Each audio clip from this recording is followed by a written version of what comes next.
കോഴിക്കോട് ജില്ലയിലെ വടകരയിൽ നിന്നും 5 കിലോമീറ്റർ അകലെ മേമുണ്ടയിൽ സ്ഥിതി ചെയ്യുന്ന ഹൈന്ദവ ക്ഷേത്രമാണ് ലോകനാർകാവ് ഭഗവതി ക്ഷേത്രം.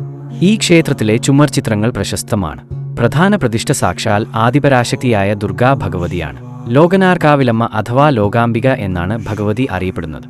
മഹാകാളി, മഹാലക്ഷ്മി, മഹാസരസ്വതി ഭാവങ്ങളിൽ ആരാധിക്കപ്പെടുന്നു. തൊട്ടടുത്തായി വിഷ്ണുവിനും ശിവനുമായി 2 ക്ഷേത്രങ്ങളുമുണ്ട്. 2 ക്ഷേത്രങ്ങളും ഭഗവതി ക്ഷേത്രത്തേക്കാൾ പഴയതാണ്. ക്ഷേത്രത്തിന് 1500 വർഷം പഴക്കമുണ്ടെന്ന് വിശ്വസിക്കപ്പെടുന്നു.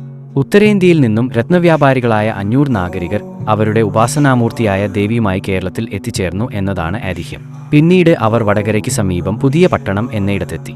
പുതിയ പട്ടണം പിന്നീട് പുതുപ്പണം എന്നറിയപ്പെട്ടു. അവിടെ പ്രദേശവാസികളിൽ നിന്നുണ്ടായ ചില എതിർപ്പുകൾ മൂലം മേമുണ്ടയിലെ ഓലാമ്പലം എന്ന സ്ഥലത്ത് നടന്നിരുന്ന നാട്ടുകൂട്ടത്തിൽ എത്തി അഭയം അന്വേഷിച്ചു. ഒടുവിൽ സമീപത്തുള്ള കൊടക്കാട്ട് മലയിൽ അവർ എത്തി ദുർഗാ ഭഗവതിയെ പ്രാർത്ഥിച്ചു. ദേവി പ്രത്യക്ഷപ്പെട്ട് കൂട്ടത്തിലെ കാരണവരോട് ഒരു അമ്പെയ്യാനും അത് ചെന്ന് തറയ്ക്കുന്നിടത്ത് താൻ ഇരുന്നു കൊള്ളാമെന്നും അരുളി ചെയ്തു. ആ അമ്പ് ഒരു മരത്തിലാണ് ചെന്ന് തറച്ചതെന്നും ആ മരമാണ് ക്ഷേത്രത്തിലെ ചൈതന്യം കുടികൊള്ളുന്ന മണിത്തൂണ് എന്നുമാണ് വിശ്വാസം. ദുർഗാ ഭഗവതിയാണ് ഇവിടത്തെ പ്രതിഷ്ഠ.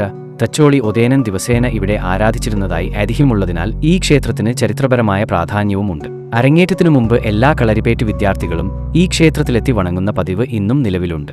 കേരളത്തിലെ വടക്കൻ വീരഗാഥകളിലെല്ലാം ലോകനാർകാവ് ഭഗവതി ക്ഷേത്രം നിറഞ്ഞു നിൽക്കുന്നുണ്ട്. പ്രധാന ഉത്സവമായ പൂരത്തിന് ആറാട്ട് കഴിഞ്ഞ് പാട്ടുപുരയിലേക്ക് ദേവിയുടെ എഴുന്നള്ളത്തുണ്ട്.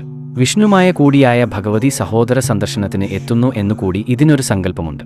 കളത്തിലരി എന്നൊരു ചടങ്ങും ഇവിടെ നടക്കുന്നു. ലോകനാർകാവ് ഭഗവതി ക്ഷേത്രത്തിലെ വാർഷിക ഉത്സവമാണ് 41 ദിവസം നീണ്ടു നിൽക്കുന്ന മണ്ഡല ഉത്സവം. ഈ ക്ഷേത്രത്തിൽ നാടൻ കലയായ തച്ചോളികളി അവതരിപ്പിക്കാറുണ്ട്.